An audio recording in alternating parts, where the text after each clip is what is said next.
Welcome to Leave Room for the Magic, a podcast that invites you to embrace the wonder, beauty, and messiness woven into the fabric of everyday life. In this show, we'll bridge the gap between the practical and the spiritual, providing inspiration, tips, and tools from our featured guests. So without further ado, let's go make some magic. Hi, my loves. It is truly my pleasure to introduce for you our guest for today, Tiana Pollari. Tiana is a certified mindset coach with a background in holistic nutrition and movement who works with women who want to shift from scarcity and playing it small to thriving and feeling confident. We have an incredible conversation lined up for you. I know you have heard a lot of guests talk about their transition from corporate to entrepreneurship, but when Tiana shared her story with me, I knew it was one that you had to hear for yourself. So we'll be chatting about that today. We will also be diving into the distinctions between different therapeutic work, including traditional therapy, somatic work, and coaching. What are they and how might you use them at different times and in different situations in your life? And lastly, we bonded over some shared stories we had, but we'll be sharing some of the pitfalls and red flags to look out for when you're navigating the coaching and healing place. Because just like any industry, there's a lot of good in it.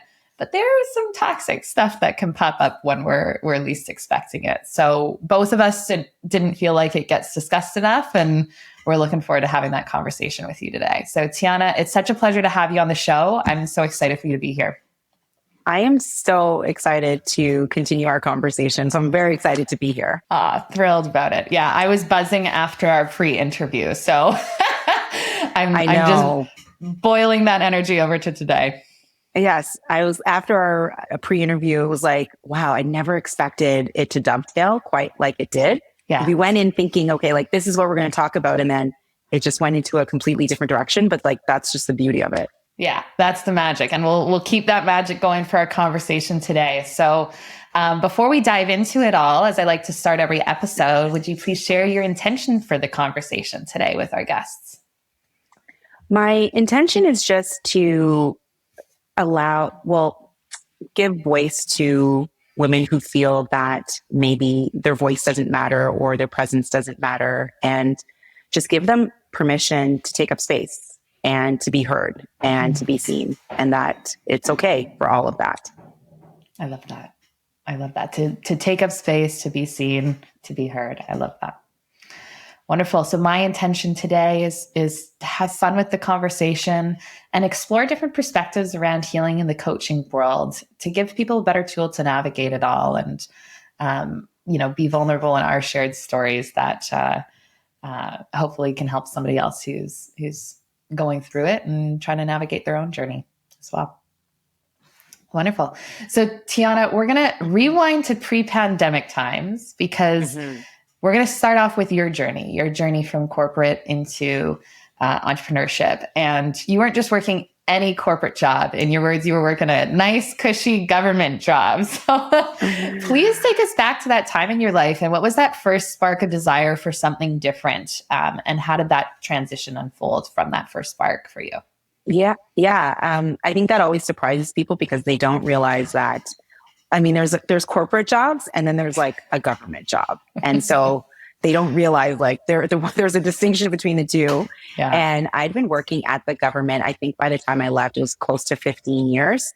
And I was working and then had the opportunity to get a part-time job at Lululemon. And I was like, okay, cool, like extra money. And Lululemon as a culture is really big on goal setting. And that was probably the first time I had exposure to, what do you want to do for the next 3 months? Where do you see yourself in a year? And I was like, oh, I'd never thought about my life like that. I think I was like 26 at the time. Yeah. And I was like, oh, okay. And then one of the things I had put down was like, I wanted to be a spin instructor. And I was like, okay, it could be a cool goal to work towards. And then, did the certification. And then as a result, started teaching spin classes that then dovetailed into teaching fitness classes and then doing personal training on the side. And so I was working the 9 to 5 and teaching either before work or after work, teaching on weekends. So, I was going 6-7 days straight for years because it was, you're working the side hustle outside of the main hustle. And so I was doing that for so long, and then went back to school and then studied holistic nutrition again, all while still working, government 9 to 5, to kind of further the side hustle. Amazing. And when you were doing it as a side hustle, did you envision that you wanted to make it full time, or was it just kind of, as you were going through it, just something you were passionate about, so you kept it on the side? What was your thoughts at the time? My thoughts at the time were, it was, great grocery money. Yeah. And I was like, this is fun. I'm like getting half of a workout in and, getting to boss people around. Like, this is cool. And, doing it for so long. And then like the more fun it became, it never felt like a job. And like, so people will always say, like, when you enjoy what you do, it'll never feel like work. And teaching never, ever felt like work. It just felt like fun. Yeah. And so the more fun I was having, I was like, it would be fun to do this all the time. Like, I had those thoughts. And I remember thinking, but like, how could I ever, like, I can't give up this job. Like, how could I ever like do this full time and still supplement this income? And it was always a little pipe dream, like way, way, way filed back in my head. And I remember one of my friends at the time was living in New York, and we were sitting on her stoop, and she's like, you need to quit. And she was just saying it like it was just like easy. Like, I'll just go in on Monday and hand in my 2 weeks notice. And I remember being like, I can't, it's not that easy. I can't. And she's like, yeah, like, you can just do it.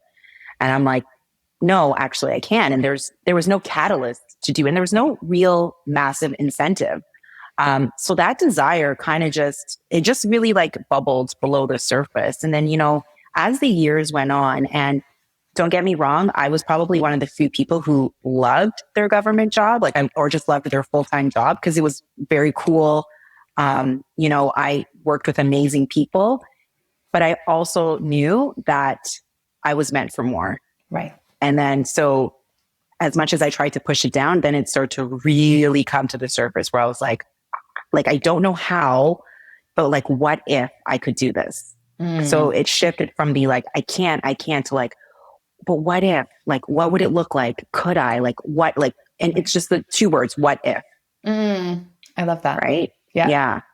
What if it just cracks the door open, doesn't it?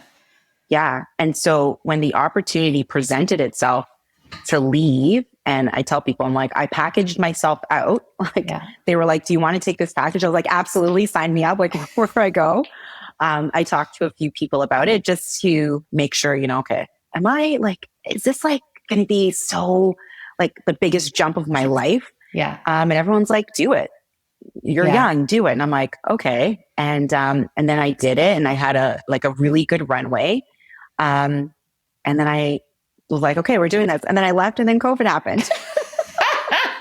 Which, as we all know, the fitness industry probably got hit some of the hardest, and well, not the hardest, but absolutely. So, and I just want to say, COVID happened 3 months into, I'm going to live my best entrepreneurial life. So it's like the universe said, stop. The F you are. Yeah. In terms of that transition, because I mean, number one, stepping out to be an entrepreneur in general at that time, let alone the fitness industry when everything physically closed. I mean, what ran through your head as you were going through that time and deciding, okay, do I continue on this path, or do I, like, did you have moments of, do I retreat and do I go find this job again, or go try and get my job back? Or absolutely. Like, I remember being like, I think I made a mistake. Like, I made the wrong decision. And, I was one of the lucky ones where it's like, I had a package, and the gym that I was working for really sorted it out for the instructors. And let me tell you, I emailed my therapist so fast. I was like, how soon can you see me? Literally booked a therapy appointment, because I was like, okay, like, I don't know, but I think I made the wrong decision. And she was absolutely amazing, because she was like, okay, like, let's unpack this. Let's talk about this. And, one of the things she said was, well, she made me realize, like, no one could have ever predicted that this was going to happen. Right. And she's like, yes, it's happened, but does it really affect the decision that you made? at the end of the day, like she was just kind of trying to bring me back down to reality, where she's like, regardless if this happened or not, you're here and you've made the decision. And I was like, she's right. And COVID or no COVID, the decision really would have been the same. Yeah. Interesting. And I was like, okay, fair. Yeah. Yeah. Yeah. Very interesting. Now, question for you, because when we were chatting in the pre-interview, you talked about like when you had this opportunity to take the package, there was a times where you said, and I'll use a quote, you said, I didn't want to leave, but I didn't want to stay. And so when you're at that crossroads of decision, if we rewind a little bit to the decision point that helps make you leave, when you are, because I think oftentimes people get to that crossroads, that fork in the road where they're having to make that decision to walk one path or the other, it's so confusing and there's conflicting, paradoxical choices in front of them or feelings about those choices. So what was it within you that made you choose one of those paths and stick to it in your decision making? Yeah, there was a couple of things. And one of the things I try to recommend to people to not do is like focus group their decision and asking a bunch of different people to really kind of validate your decision or make the decision for you. And I knew that I wanted to go, but it's, it's the safety pulling me back of like, but do you really want to go? No, you want to stay because this is safe. And this, this, like it's secure. So, it's always important to have people in your life that, can give you very unbiased opinions. And so one of the things I did was I consulted with, my circle to say like, okay, this is what I'm thinking. Let's just talk it through. And these are both people that I really respect and admire. And both of them came back and they were like, you absolutely should do this. And then, so that was like one side of it. But then the other part is it's me really making this decision as much as like, they're validating it. So for me, it's like, I really had to sit with what is it that I want from my life? And if I had to fast forward a year, 2 years down the road, would I still want to be in this same position? And that's what scared me the most. It's like, I absolutely do not want to do that. I don't want to be here a year, 2 years from now. The same thing, going back in that same circle. And, nothing creates more clarity than taking action. So I was like, okay, we're going to do this. And it was taking that leap and going back to like the what if it doesn't work out? Because that's what everyone was saying to me, like, but what if it doesn't work out? And can you really make a living out of this? And it was just like, well, what if it works out better? Yes. What if it works out so amazing that you're going to laugh and look back at this time? Yeah. And I was like, when I thought about those questions, I was like, yeah, we're just going to do it. And, you learn the art of pivoting as well as an entrepreneur. And it's like, you know what? Hey man, one direction doesn't work. Guess what? You go the other one. So, right didn't work, go left next time. Yeah. Really and truly. COVID comes up, pivot again. Oh my God, you pivot endlessly. Totally. Another thing we talked about, which I think is so true, is you're talking about your therapeutic work through becoming an entrepreneur. And you and I both talked about like the spiritual journey of, and the personal development you go through becoming an entrepreneur. So talk to me a little bit about that and your experience there. Yeah. I mean, I said to you, like, no one tells you when you become an entrepreneur that you're going to have to work on so much stuff. Like, it's kind of crazy. Like, when I left, I was like, okay, we're going to teach classes. We're going to do nutrition. We're going to do all the fun things. I'm going to help people live their best life. I'm like, oh, okay. So I need to heal my inner child. Noted. So that I'm not like, okay, so I'm not like a raging toddler every time someone says no to me, or every time, like a post doesn't do well, or anytime I'm ignored, right? Or like quote unquote rejected. And I didn't see that coming. And so, doing therapy and then working with other coaches in different modalities, it's like, wow, like so much of the stuff that you've suppressed that you didn't even realize, since you were young, literally just comes exploding to the surface. And you're kind of like, okay, I don't know what to do. Like, how do I handle this? Like, what's going on? Because, when I'm reacting to something, it's not the thing or the person per se that I'm reacting to. It's okay. Like, when did you first feel like this? Right. Like, let's actually take this and let's dissect it. And that was a completely different way for me to look at certain things that I never thought like possible. Cause, for example, it's like my classes, they're not filling up like everybody else is. And like, I want to go in the corner and sulk and I'm feeling all sorts of emotions. And it's like, okay, like what is really behind this? Like, do you actually care that, you have 25 people in your class instead of 30? Like, what's the big deal? But then when you unpack it, it's like, oh no, that's 7-year-old Tiana who's reacting because she was picked last for a team and she was feeling like she was left out and she was feeling like she wasn't one of the quote unquote cool kids. I'm like, oh, that's what it is. Okay. So it really has nothing to do with me having 25 people and not 30 in this exact moment. Yeah. That's so fascinating. Because we get so caught up in we can get caught up in the like comparison game, especially as an entrepreneur, when you see like kind of inspiration of where you want to be. And oftentimes you're looking at this, I call it the forward gap of where you are today and where you want to be, and navigating that gap as well. But using those tools. I mean, you're looking at someone's chapter 62 versus your chapter 4. Yeah. And comparison in the fitness industry is just, I feel like it's heightened because it's so aesthetic based. Yeah. And, everyone's posting the best shots and from the best angles and like, all the name brand clothing. And so I feel like the comparison is just so much more heightened in the fitness space that it's so easy to just get completely sucked into that. Yeah, absolutely.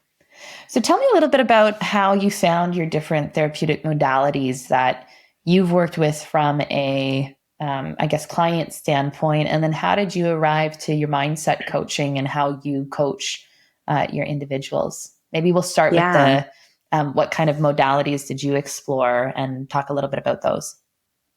Yeah. So I started in, when I was doing my own therapy with my therapist, and it was just, cognitive behavioral therapy. And I lucked out because I had one therapist. I didn't have to go through different people. She was absolutely amazing from the beginning. We really hit it off and had an incredible connection.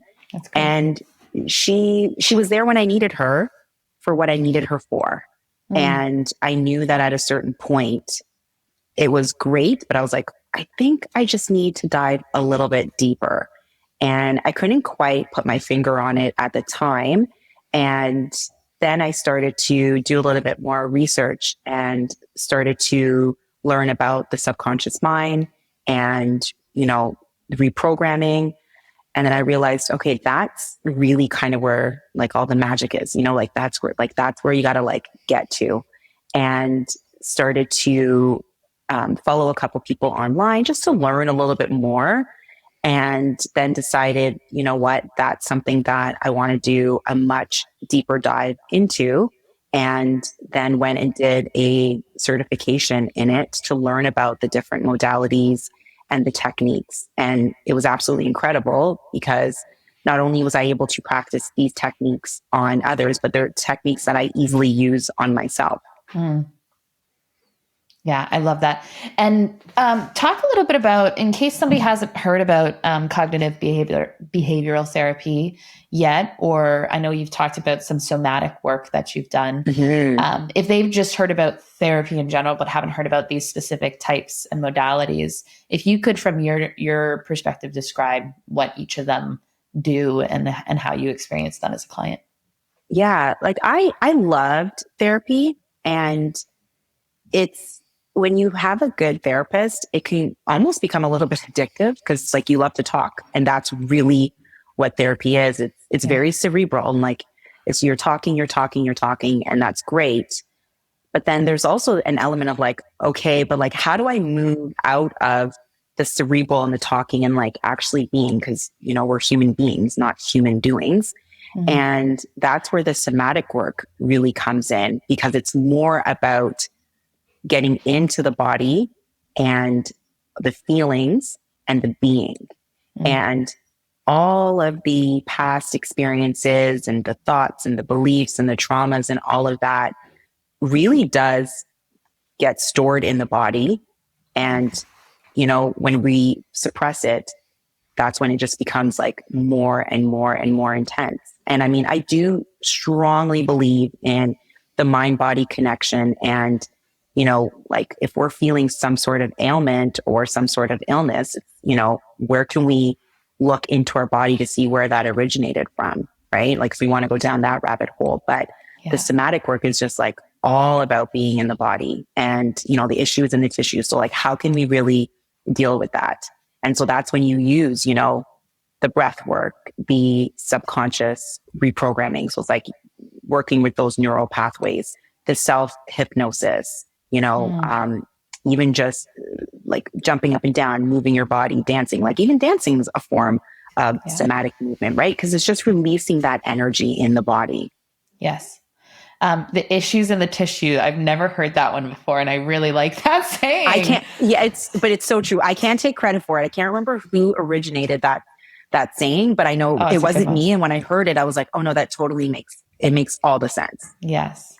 Yeah. Somebody was saying, you know, cause oftentimes I love to hear what are the like, phrases and sayings that you can say no matter what, that you really don't, you know, understand the deeper meaning of it. And then you hear something like that, but it's like, oh, when people are like, oh, I'll just eat my feelings, right? It's like, you're actually putting them in your body. Like, where do we think those feelings are going, or the suppression of them? Like, they're not just disappearing out of our lives. We're putting them into our tissue. And so that's, you know, I love to hear those sayings where you're like, but you're suppressing it and it's just going in your body and somewhere energetically in here. And then you'll have digestive issues and wonder why. Yeah. Yeah. I mean, like that's really it. Yeah. Yeah. Wonderful. And then how did you make your way into coaching? I mean, both as a client and as, you know, a coach yourself. Yeah. You know, so COVID had a lot of lessons and a lot of like blessings. And I think one of the blessings that came out of it was that, you know, teaching classes, which is what I had left my job to do, I realized, oh, I actually don't want to do this full time. So like that was a good thing for me that came out of COVID, where I realized, okay, I love teaching and I love being in community. I don't necessarily want to do it full time and, you know, be burnt out. So like running from studio to studio, teaching this class, teaching that class. So I was like, okay, I knew that. And then I knew that there was like some sort of gap, because I could see it in the women who came to the studios and all the conversations that I would have, because people would always comment on my body or something I posted, or, you know, like something like in relation to, you know, how I present myself. And I realized that there was a gap that needed filling. And I thought, I've done a lot of trial and error when it comes to my health and my wellness. And I feel like I've finally found like a good method or framework, for lack of a better word, that really works for me, and simple things that I do that I can easily help others do to help them. And I think that's where I was like, okay, then I actually do want to go a little bit deeper with these women and do coaching, because it's more than just a program. It's more than a recipe book or a meal plan, because I think that if, you know, the average person is pretty good at following instructions. And if I'm saying like, okay, do 3 sets, 10 squats, they're going to know how to do it, and they're going to do it. And if I say, okay, well then have these 3 eggs and some spinach for breakfast, they're like, cool, got that. But then there's still like, okay, why am I not where I want to be? Why am I not seeing results? And that's where that mindset gap came into play, where I was like, okay, so let's talk about, you know, your identity and how you see yourself. and really like peeling all of those layers back. And that's essentially how I got into coaching.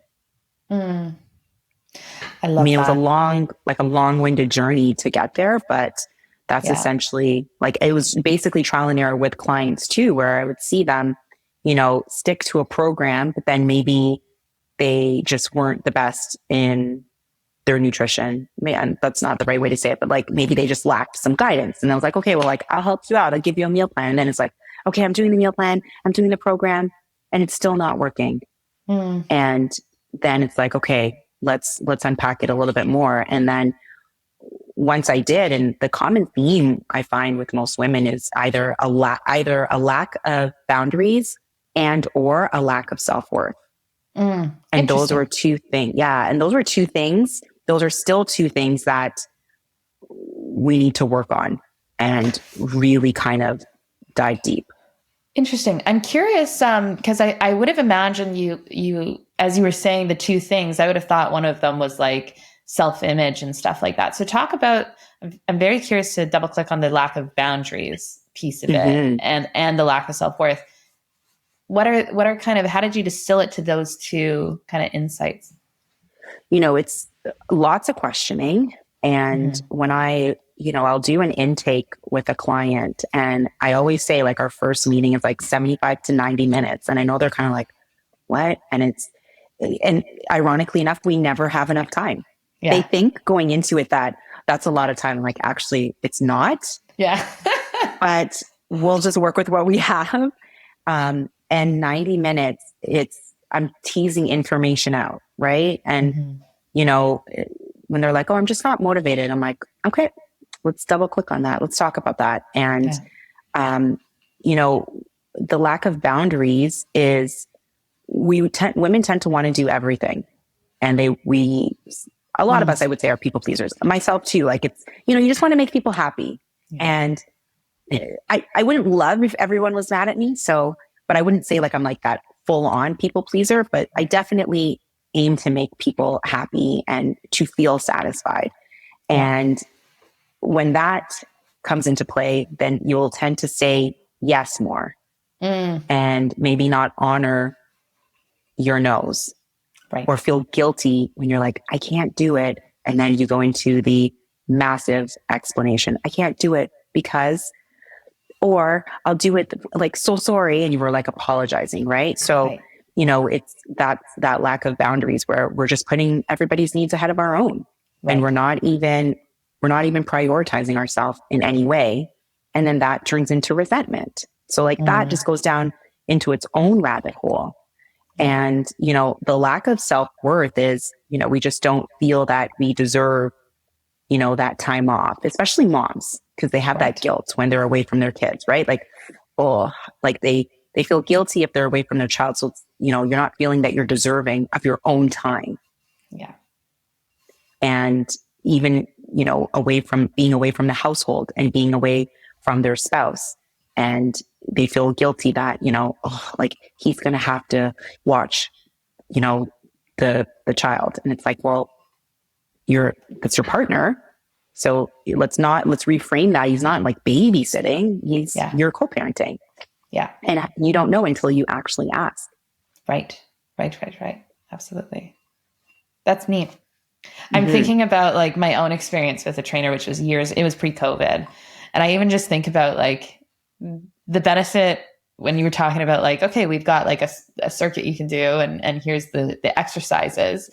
I most of the time is just like, I got more benefit maybe even from like the therapeutic aspect of it. Like we talked the whole time and I'm sure you on the other receiving end is like, oh, I was fully a therapist for everybody. Oh, I joke about that to like other people, and other trainers will get it when we say it. So it's like, we're actually not personal trainers. We're like half personal training and it's half therapy. Yeah. And I mean, I love to create safe spaces for my clients. And there was one particular time where like she just unloaded in a way that I was like, I wasn't actually ready for that. But I held the space for her because I realized, oh, she really needs to just get this off of her chest. Yeah. But it really is therapy. Yeah, yeah, absolutely. I mean, it's similar with, I always say that there's an element of training that's also similar to wealth as well. And the mindset piece of the numbers, you know, you can follow the numbers all you want, but there is a mindset piece that comes along with it. And you got to do both together, right? It's not too much focus on one or the other, but it's Mhm. looking at the numbers and looking at the mindset piece that'll help move things forward. Because sometimes you can just get stuck back into that cycle. Yeah, I think it's honing in on the mindset piece is Yeah. really, that's really where all of the magic is and what happens after that. Because, and I only learned this again through trial and error. And like the more work that I've done, it's like, okay, well, yeah, I'm looking at like all of the tangible stuff, like all of the Right. 3D stuff. But then it's like, what's going on in here? And what do I actually believe to be true about myself, about the world, you know, about my interactions? What are my perceptions? What are my interpretations? What sort of interpretations am I making? Right. And reframing all of those is what helps me be consistently consistent. Because I was asked that question, you know, like, it's not that I don't miss a day, but, you know, I know how I want my life to look. And I know what, like, the type of person that I am. And I know that integrity and honoring my word to myself are high values for me. So those take priority, and that's where I take my action from. And that has nothing to do with like the numbers, the scale, the this and then that. Like that's completely like the, you know, completely irrelevant. But it's like, where are my values? Where do I take action from? And that's where the mindset piece comes in. Oh, I love that. So what I'm hearing you talk about is also the transition from like therapeutic coaching, right? And so if you could describe the difference between therapy coaching, how would you describe it? I think if I'm speaking from personal, I'll speak from personal experience. Like when I was doing therapy, and you know, there was a lot of good questions that when I would like talk about a situation, and you know, she'd ask me some questions, and you know, we do a little bit of a deeper dive, and that was helpful until the next time I was triggered on the exact same thing, and then I was like, okay, now what? How do we do this? I'm doing the same thing again. Okay. Whereas now on the flip side of the work, it's like, okay, when I'm triggered, actually taking that pause, and it's like the react versus respond. Yeah. It's like, okay, so am I going to have that knee jerk reaction, or am I going to take that pause and think about what my response is? And sometimes I'll sit and I'll think, okay, what is it that's really bothering me? Or when have I felt this before? And then one of the most important questions that I ask is, okay, like, what does 5-year-old me need in this moment? Because that's the person who needs soothing. And every time I'm triggered, it's just an opportunity to show me where, okay, I just need a little bit more healing, or I need just to do a little bit more work in that area. And when I'm able to actually, you know, label it as such, or like realize that, like, okay, it's 5-year-old Tiana who's acting up for this reason, then when the next time that trigger comes, the reaction just gets like taken down a notch, right? Like it's, if we were at a 10, maybe I'm able to bring that down to a 6, and that's still really good. Yeah. Because then the next time, then it'll be brought down to like a 3, right? And eventually it's like, nah, you're kind of like, it's like water off my back, like a duck, right? Just water slides off. So, it's just really looking at, you know, asking yourself those types of questions. Really, I always say there's gold in that pause. So really taking that pause to reflect. And that's where I feel like that work differs from therapy, where, you know, you're not just dealing with the actual moment, you're peeling back that moment to find out what's underneath, like what's the root cause. Whereas like therapy is great in the moment because it'll give you a little bit of a Band-Aid, I think, and make you feel good. And you leave and you're like, okay, that was a great session. That was awesome. And then the next time it comes up, and maybe you're in between appointments and you can't get to your therapist, right? So it's like, what do you have in your toolbox for yourself that you can tap into? And that's, I think, so important, is to equip your toolbox with every tool under the sun so that, you know, like, okay, maybe breath work is not going to work right now. Right. Maybe just putting on my favorite song and dancing is going to feel good. Or maybe screaming into a pillow, like open up that throat chakra, right? Yeah. Or like maybe it's tapping, maybe it's turning on and self-hypnosis, like whatever the case may be, it's like you have that tool that's available to you. And I think that's where that work very much differs from therapy. Very cool. Okay. So I think this is a good segue because you also just named a lot of different healing techniques, a lot of different tools. And so, you know, you mentioned earlier that even therapy can get addicting, but so can personal growth and healing can also be very addictive when you're like looking for those, like if you have a breakthrough and you feel like you've got this like bliss state, right? And I read a book recently that was talking about bliss junkies that are always searching for that like blissful state in life and chasing that next bliss. So in that chasing, you and I have talked about some personal experiences. How do you navigate, and what are some of the red flags that have come up along your journey when you found yourself in a space in a program that you didn't feel like was in alignment for you? And talk to me a little bit about how you spotted those red flags, how you came to be, and what that did for you along your journey of becoming a coach. Yeah. When I had entered into a coaching program, I was very much at a point where I was kind of like, oh, like, I don't know what I want to do. I'm not sure if this was the right decision. And so the tools that were accessible to me at that point, it was like, I didn't really have much. And I got presented with this coaching opportunity, to join this coaching program. And I thought, and it said all the right things, right?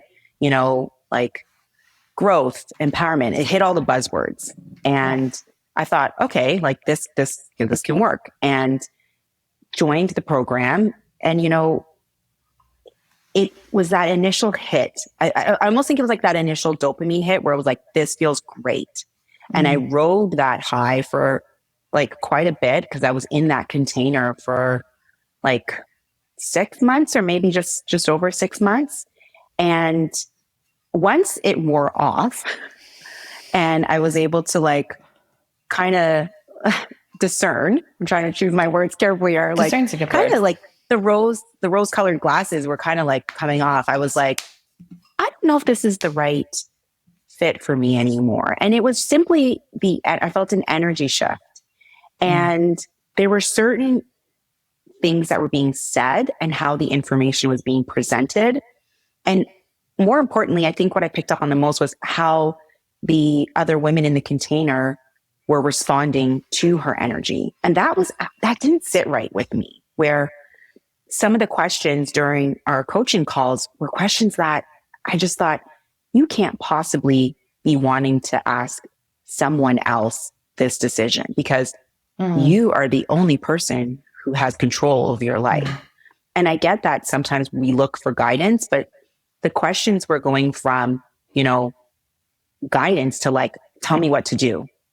And I thought that was like so dangerous, because here is this person who is spewing all of this information, and these women are just kind of like worshiping her, for lack of a better word, and asking her like what they should do. And it's like, I don't actually think she's the person that's equipped to answer that question.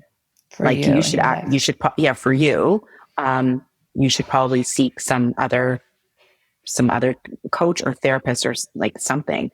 So I started to see like these red flags, and I thought like this, I don't think this is for me anymore. And then I pulled myself back, and, you know, I wasn't showing up for any of our coaching calls.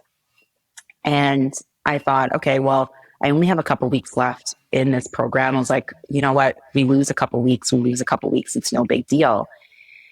And then I got called out for essentially,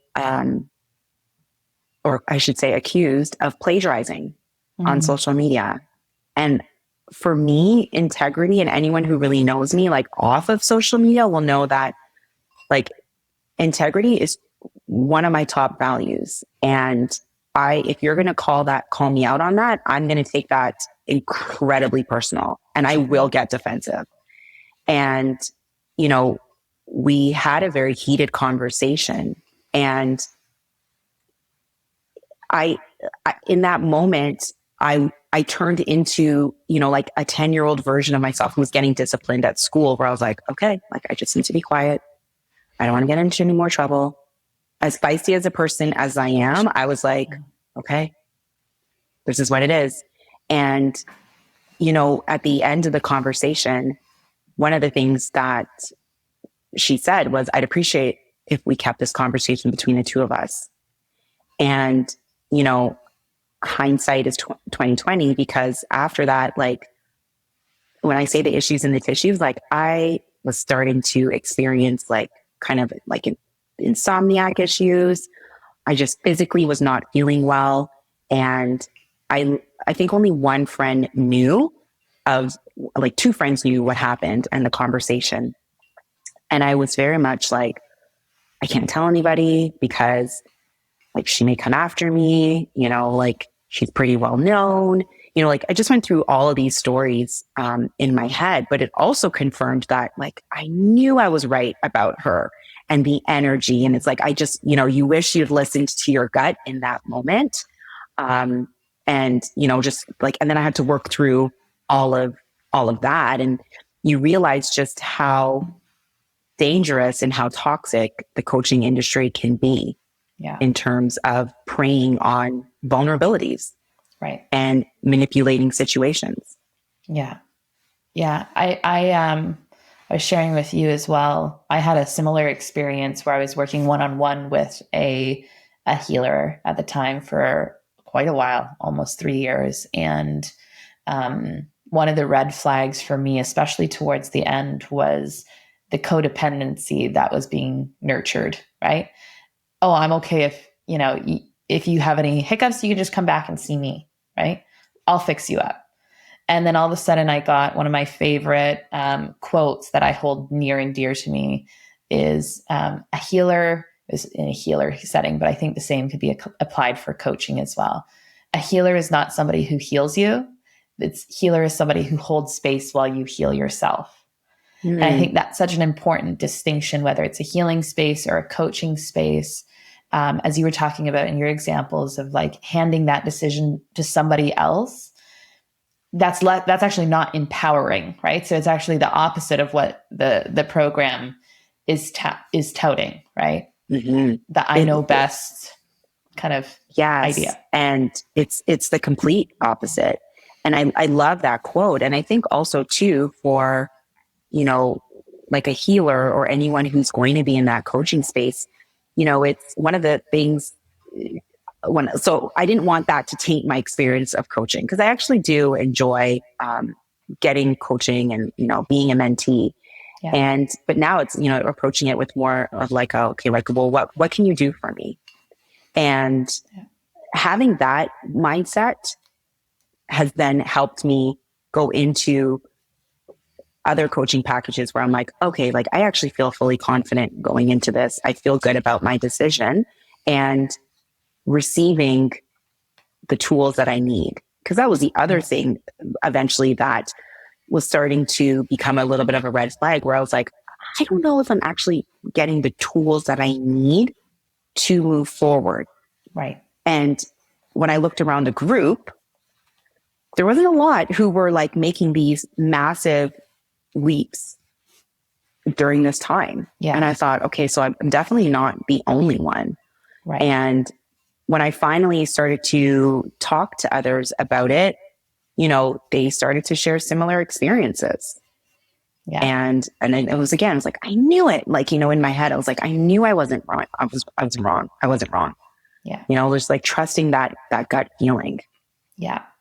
Yeah. And there's kind of two other things, like the secrecy is one of the big things as well, in this conversation that like can be a red flag. I think toxicity breeds itself in the shadows and the hidden, and oftentimes like confidentiality gets preyed on, of like your integrity for not sharing and not, you know, spreading it widely and, you know, and all that stuff, that gets preyed on. Right. And so then you keep something confidential that hurts you in the meantime too, right? And then the other thing is like, just I always tell people to be wary of the salesy aspect of healing, and the money can get conflated in these spaces, and working with somebody who's got their own quite a good hold on their integrity and their how they do it and sell. I signed up for a coaching program once that was like, I don't want you to be you're either a yes or a no. If it's a not now, like it's not clean. That's not a clean no. Just make it a yes or a no. Oh yeah. That was that person's motto.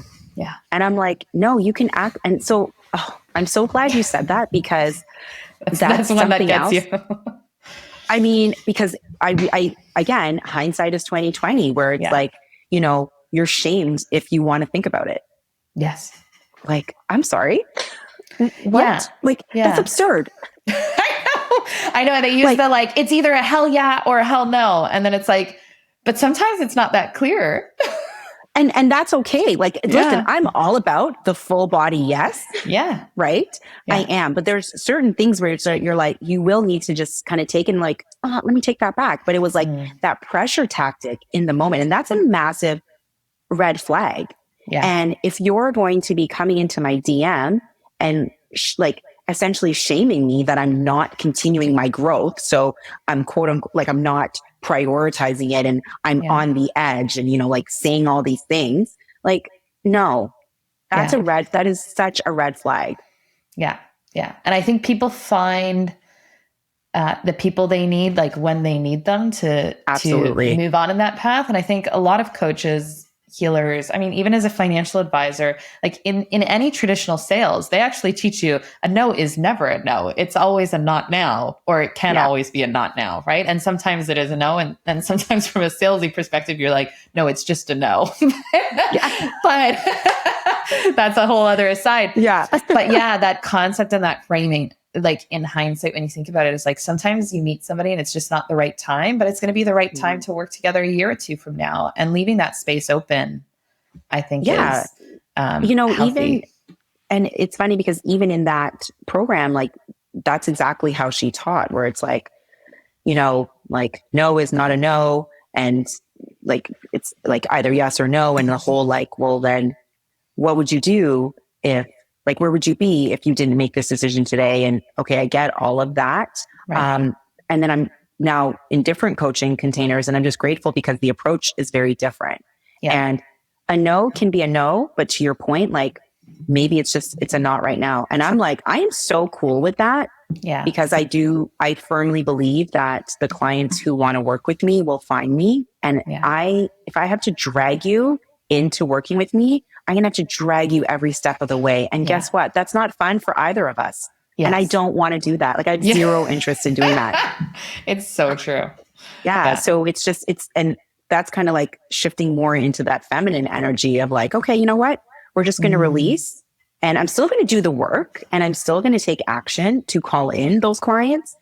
But at the same time, I'm not going to be in DMs and, cold messaging people, or, is it a yes? Like today, it's only today. Like, it's just like, it's not in me to do that. Yeah. Yeah. I hear you on that. So I always just say, check into those red flags. The other tactic I always gave for myself, because it's very, people are very good in the coaching industry or sales industry in general about, the tactics, the language, the time pressure, and that kind of thing. And I always tell people, like, it's okay. I have a rule for myself: never say yes on the spot, even if I want to. And I know intuitively that it is a yes or a full body yes for me. If I give myself that pause, you were talking about that pause earlier that it comes back to. If I give myself that pause to take a moment to think about it, I can then get away from the high of whatever energy I'm in or the excitement that I'm in to make a different decision, if that's the case. And if I'm still just as excited, then it's a pretty quick yes and a pretty quick turnaround. But allowing yourself that pause to say, allow me to think about it. You have those tools that you can then verbally say. Because every time I get sucked into saying I say sucked into, but every time I fall into the like, oh yeah. And then you go into it right after, I'm like, did it? Shoot, did it happen again? Yeah, I didn't mean to. But that's such a good point, because you can be saying that yes from two very different positions. You could be saying yes when you're in that low where you're like, I absolutely just need this because it's like, it's a little bit of desperation. Yeah. And then you're saying that yes because it's like you're high and you're like, yes, I want to keep riding this. Yeah. And then, then when it wears off, you're like, oh, actually, I didn't. Oops. Right. My bad. But then, so taking that pause will help you even out a little bit and really make the decision that's going to be best for you in that moment. Mm-hmm. And it's okay to say no. Yes. And that just comes back to everything you've been saying around like, know yourself, make the decision for yourself from a centered place. Mm-hmm. Use the outside tools as a, guidance, but not as the final call. So because only as much advice or that I can give, like only you know you. So when people are like, tell me what I should do, I'm like, I can't tell you what to do because I'm not you. And how I would handle that situation is probably different than how you would handle that situation. So let's just unpack the story that maybe you have around that, or the belief that you have around that instead, to see where that could take you. Cause I can't tell you yes or no, or like what to do. Yeah, I'm not you. Only you are you. Okay, wonderful. Well, I think that's a good spot. I always like to kind of start wrapping up the episode with some stories of synchronicity. So is there a story of synchronicity that's on your mind today? I know. I was thinking about this because you had told me. I think for me, I recently had spent 6 months away from Canada, and I kind of upped and left. Like, not a lot of people knew I was moving until I was actually there. I was like, hi, guess what I did? And I feel like being there were so many synchronicities. It's one of those things where I'm like, it's so hard to put into words. So I'm going to try my best, but it's certain, it was like sunrises and even rain falling, or a lot of them just involved nature and just being in those elements where everything just felt like, oh yeah, this is it. This feels good. This is it. Like, it's just, I kept saying like, oh yeah, this is it. This is it, over and over again. Amazing. So I think that experience and being there just in itself was like one massive synchronicity for me. I love that. Oh, I love that. I love those like nature moments too, where you're like, you can just stop and appreciate and dance in the rain or whatever was going on. Yeah. Or just, for one of them in particular was sitting on the beach and watching the sunset. And I swear it's like, you would just look and you just felt source, God, universe, whatever you want to call it. And it was just like that feeling in your body. It was just absolutely incredible. I love that. Thank you for sharing. My story of synchronicity is actually, you and I met at Alicia and Sabrina's events last year, and I have followed you on Instagram since then, and we haven't reconnected. And then I saw you post about, do a whole post about leaving room for the magic and having that be some advice you received lately. And I had no idea what we were going to talk about, but I reached out. I was like, Tiana, come be a guest on my show. I feel like we've got stuff to talk about. And so just to be here with you, and thank you for saying yes right away. And thank you. Speaking of saying yes right away. Yes, you did, which I appreciated. No, but I loved our conversation when we connected, and this one as well. So thank you for being here. And thank you so much for having me. This was so fun. I loved our pre-chat. I loved this chat as well. Likewise. We're going to walk away and like have the cheeks hurt. I know mine do. I know. Yeah. It's like, it's just spent an hour just like this. Yeah, exactly. Wonderful. And if our audience wants to keep in touch with you, learn more about the work that you do, how can they get in touch with you and learn? Yeah, I'm pretty active on Instagram. So it's at Tiana Pollari on Instagram, and anything program related or like my services or offers, you can find at tianapollari.com. Wonderful. And we'll have those links in the show notes for everybody. So Tiana, thank you for joining me today. And to everybody who's listening, thank you for staying with us. We appreciate it. And I hope you all have a great magical week after this. Thanks, Tiana. Bye.